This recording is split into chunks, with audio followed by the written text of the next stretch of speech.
Hello दोस्तों, कैसे हैं आप सब? उम्मीद है आप सभी अच्छे होंगे। ये है हमारे पास वीवो का Y39 5G फ़ोन और यहाँ पे इम्पोर्टेंट नोटिस का एक मैसेज लगा हुआ है।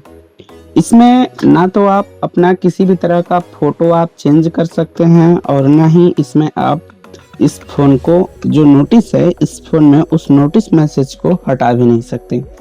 क्या उपाय है इसको हटाने का? ए टू जेड सब प्रोसेस मैं आपको बताऊँगा।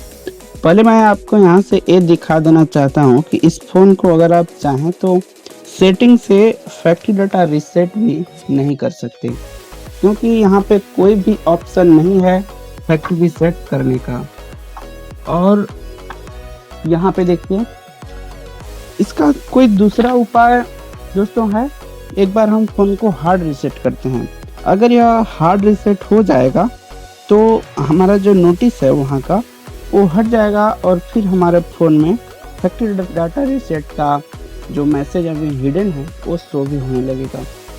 यहाँ देखेंगे, आपने तो खुद देखा कि कोई भी ऑप्शन नहीं है फैक्ट्री रीसेट करने का। इसका एक ही उपाय है कि इसमें अब ISP पिन आउट करके और फैक्ट्री रीसेट करना पड़ेगा। कुछ नहीं करना है, जो भी स्टेप है मैं आपको पूरा ए टू जेड एक्सप्लेन कर रहा हूँ। और इसका ISP पिन आउट बाहर ही है, तो CPU खोलने की कोई ज़रूरत नहीं है। आप आराम से बाहर ही ISP पिन आउट करके और इसे आप सेटअप कर पाइएगा। सबसे पहले आपको पूरा फुल्ली मोबाइल को डिसेंबल कर लेना है और यहाँ से देखिए एक साइड इसके कोने में हमारा ISP पिन आउट है। जिधर हमारा बैलून पत्ता है उधर ही है। देखिए यहाँ पे जो मैं कट लगा रहा हूँ यहीं पे हमारा ISP पिन आउट है और ज़्यादा काटने की ज़रूरत भी नहीं है। थोड़ा सा उसे निकाल लेना है, इसके बाद हमारा प्रॉब्लम सॉल्व हो जाएगा। क्योंकि ISP पिन आउट हमें देखने के लिए मिल जाएगा। ये देखिए, जो मैं आपको ISP पिन दिखा रहा हूँ, आपको स्क्रीनशॉट ले लेना है या इसी के मुताबिक यहाँ पे ISP जम्पर करना है।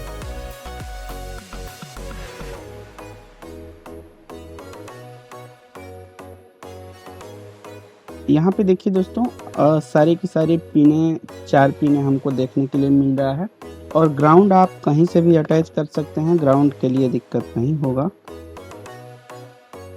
तो हम फटाफट यहाँ से पिनों को स्क्रैच करना स्टार्ट कर दिए। एक पिन तो यहाँ पे है और दूसरी पिन जस्ट उसके बगल में ही है।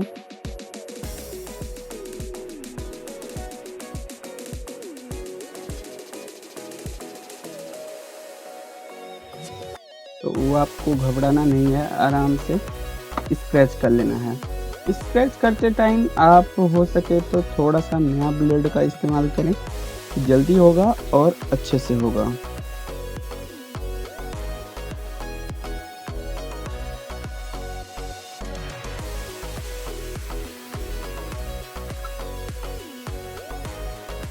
दो पिन उधर का हमने स्क्रैच कर लिया है और यहाँ से अब 2 पिन हम इधर का स्क्रैच करेंगे।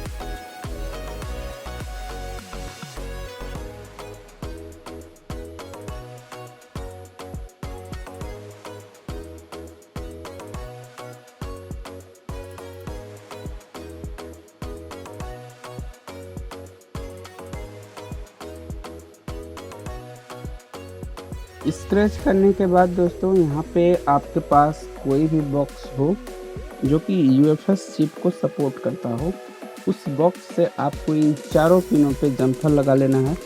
जैसे अभी हमारे पास जो बॉक्स है, आप सबको पता है कि F64 है, तो उसमें हम इन पिनों पे जम्पर लगाएंगे। दोस्तों, स्क्रैच करने के बाद सबसे आसान होता है कि आप PPD पेस्ट को अप्लाई करें, जिससे कि हमारा जो ISP है वो बहुत ही अच्छे से लगेगा। हल्का हल्का PPD पेस्ट जैसे ही आप लगाएंगे वो अपना पकड़ लेता है, तो फिर ज़्यादा हमको दिक्कत नहीं करना पड़ता। PPD पेस्ट एक बहुत ही अच्छा और बढ़िया है किसी भी अनसोल्ड जगह को सोल्ड मारने के लिए फर्स्ट टाइम में। देखिए, चारों पिन को हमने यहाँ से अटैच कर लिया है और यहाँ से हम जम्पर वायर को लगाना शुरू करेंगे। ये जो 1 mm का जम्पर वायर होता है नॉर्मली वही वायर मैं यूज कर रहा हूँ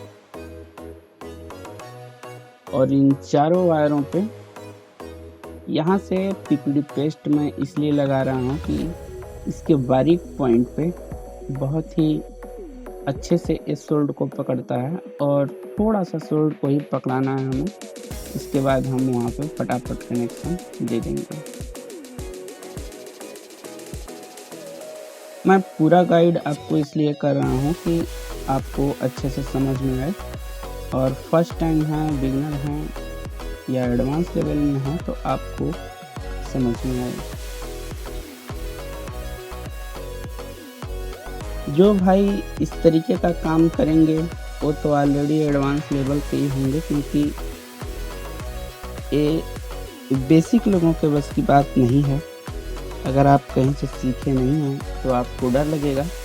हालांकि आपका डरना एक अभ्यास न करने का दूसरा वजह है। बाकी मैं भी तो सीखा नहीं हूँ कहीं से भी, ऐसा नहीं है कि कहीं से नहीं सीखा हूँ। हाँ, ये बात अलग है कि इंस्टीट्यूट जा कर के नहीं सीखा हूँ और यहाँ पे हम काम करते हैं यूट्यूब से सीख करके करते हैं। देखते हैं हम भी यूट्यूब पे बहुत अच्छे लोगों का वीडियो है, जैसे कि मैं यहाँ पे अपलोड कर रहा हूँ। तो हो सकता है कोई भाई F64 नया बॉक्स लिया होगा तो वो वीडियो देख रहा होगा, या आप भी देख रहे हैं अपनी नॉलेज को बूस्ट करने के लिए, बढ़ाने के लिए। तो आपको भी देखना ज़रूरी है, क्योंकि हो सकता है आगे आपको भी काम करना पड़ेगा। इस फील्ड में अगर हैं, मोबाइल रिपेयरिंग के फील्ड में हैं, तो अपने आप को अपग्रेड करना ही पड़ेगा। यहाँ पे आपको जम्पर लगाने में कोई समस्या नहीं होना चाहिए। बारीक से बारीक पॉइंट पे आपको जम्पर लगाने की हैंड स्किल आनी चाहिए। यहाँ देखिए ISP मोड पे टिक करके और हम आइडेंटिफाई करेंगे, और अगर आपका सही सब कुछ रहा तो UFS कनेक्टेड सक्सेसफुली 1 टाइम में हो जाएगा। यहाँ पे मैं जो ISP अडाप्टर यूज कर रहा हूँ वो V2 यूज कर रहा हूँ, और जो बॉक्स के साथ में आता है वो V1 आता है, जिसमें बहुत मॉडिफिकेशन करने की ज़रूरत पड़ता है। ISP V2 बहुत ही अच्छा है, कोई मॉडिफिकेशन की ज़रूरत नहीं, 1 टाइम में प्रॉपर फ़ोन को कनेक्ट करता है। आज तक मैं इस पे बहुत सारे फ़ोनों को कनेक्ट करके देख पाया हूँ। पार्टीशन में आएंगे और हम सबसे पहले जो काम करेंगे वो हम बैकअप लेंगे इसके सिक्योरिटी का। दोस्तों, ऑलरेडी इस बॉक्स में सिक्योरिटी बैकअप लेने का है, सिस्टम है, ऑटोमेटिक ले लेता है, लेकिन हमने उस ऑप्शन को ऑफ करके रखा हुआ है, इसलिए हम मैन्युअली ले रहे हैं।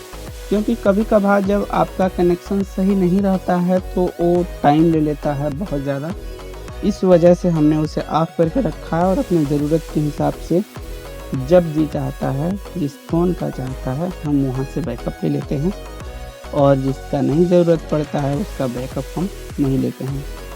बैकअप लगभग 20 सेकंड में हमारा कंप्लीट ओके कर देगा, और यहाँ से बैकअप हमारा कंप्लीट हो गया है। हम मेन में चलेंगे और यहाँ से 20 सेकंड ही लिया हमारा, और फिर हम पार्टीशन में आ जाएंगे, यूज़र पे आएंगे। यहाँ है यूज़र, और इरेज यूज़र डाटा यस पे क्लिक करेंगे। हमसे 2 बार पूछता है कंफर्मेशन के लिए, और यहाँ पे दोस्तों हम देखेंगे वीवो वाइप डाटा कहाँ पे लिखा हुआ है, जैसे Oppo wipe data, universal, MTK, Samsung, Vivo. यहाँ पे है वीवो वाइप डाटा पे क्लिक करेंगे, और ये हमारा डन कर दिया, छूते ही 1 सेकंड में डन कर दिया। लेकिन हम अपने कंफर्मेशन के लिए एक बार और कर देंगे, कोई प्रॉब्लम नहीं है। आप 2 बार करें, 3 बार करें, काम तो वही करता है। वाइप डाटा हम फिर से कर दिए। अब हम इसी के साथ साथ इसमें लगा हुआ FRP को भी हटा देंगे। हालांकि इसमें कोई भी लॉक नहीं था, लेकिन FRP हमसे मांग सकता है। FRP पे क्लिक करते ही हमसे S पूछता है, और FRP फॉर्मेट हमारा सक्सेसफुल हो गया। हम किसी भी UFS को जब कनेक्ट करते हैं तो उसे डिस्कनेक्ट करना ज़रूरी होता है, इसीलिए यहाँ पे डिस्कनेक्ट करते हैं। इसमें लगा हुआ है UFS 3.1, और हमारा फ़ोन देखिए प्रॉपर हमने डिस्कनेक्ट कर दिया और फ़ोन भी हमारा ऑन हो गया और आपके सामने है फर्स्ट बूटिंग में है और हमारा वाइप डाटा को क्लियर कर रहा है। थोड़ा-सा वेट करेंगे और हमारा फ़ोन ऑन हो जाएगा। इसमें UFS 3.1 लगा हुआ है तो ज़्यादा टाइम नहीं लेता है। आपका फर्स्ट बूट के तरीके ही फ़ोन हमारा प्रॉपर ऑन हो जाता है। लगभग हमारे हिसाब से 1 मिनट का समय लिया होगा। देखिए हमारा फ़ोन ऑन हो गया और इसे हम सेटअप करके आपको दिखाते हैं कि पहले हम इस फ़ोन में ना तो हार्ड रीसेट कर सकते थे और ना ही मैं किसी भी प्रकार का अपने से इमेज लगा सकते थे वॉलपेपर पे और वो नोटिस बहुत ही भद्दा लगता है। किसी के भी फ़ोन हाथ में हो तो साफ-साफ बताता है कि हमारे हाथ में फ़ोन है। देखिए यहाँ से पूरा चीज़ हट गया और हम अब चाहें तो इस फ़ोन को दोबारा से फैक्ट्री रीसेट भी कर सकते हैं। यहाँ से अकाउंट में जाएँगे और देखिए सारे ऑप्शन हमारे आ चुके हैं। आप जो चाहें यहाँ से कर सकते हैं। आई होप यह वीडियो पसंद आया होगा। वीडियो पसंद आया तो लाइक करें, चैनल को भी सब्सक्राइब कर लें।